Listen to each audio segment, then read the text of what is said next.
ওরে বাবা, ওরে বাবা, আমি কি দেখছি? জলের ভেতরে এত বড় মাছের পিঠে বসে সাদা শাড়িতে কে আছে? ওরে বাবা!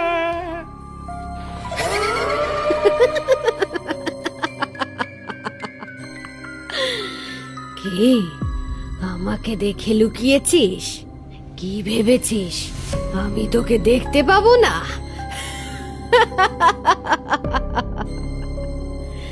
অনেক দিন হলো মাছ খাচ্ছি, মাছ খেতে আর ভালো লাগছে না, এবার তোকে খাবো।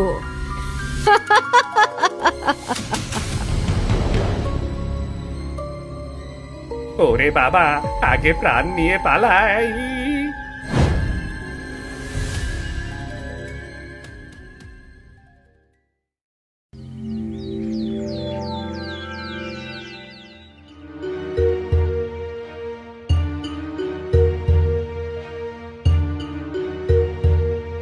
কিরে কানাই, রাতে কি দেখেছিলি বলতো?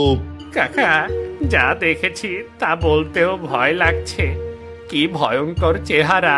এখন তো আর কোনো ভয় নেই, তাহলে বলতে সমস্যা কি? বল বল, কি দেখেছিস? কাকা, আমি যখন রাতে একা একা স্নান করতে ওই পুকুরে গিয়েছিলাম, তখন দেখি জলের ভেতর এক সাদা শাড়ি পরা পেতনি বসে আছে। আমি তো পেতনিকে দেখে ভয়ে লুকিয়ে পড়েছিলাম, কিন্তু তাতে কোনো লাভ হয়নি। পেতনি তার মাথা ঘুরিয়ে আমার দিকে এগিয়ে আসতে লাগে।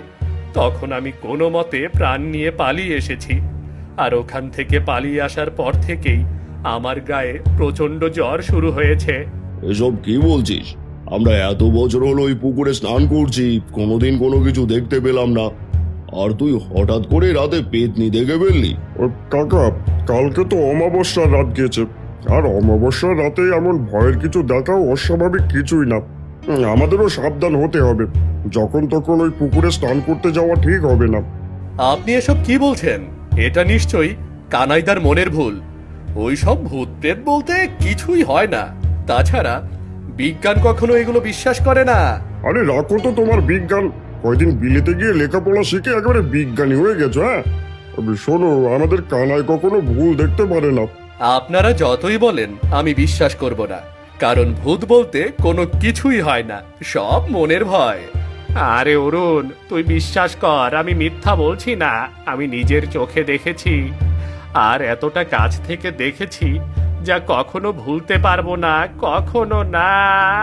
শুনলে শুনলে তো এবার, আমাদের কানাই ভুল দেখেনি। হ্যাঁ শুনেছি, কিন্তু আপনাদের এই বিশ্বাস আমি ভুল প্রমাণ করে দেব। আমি প্রমাণ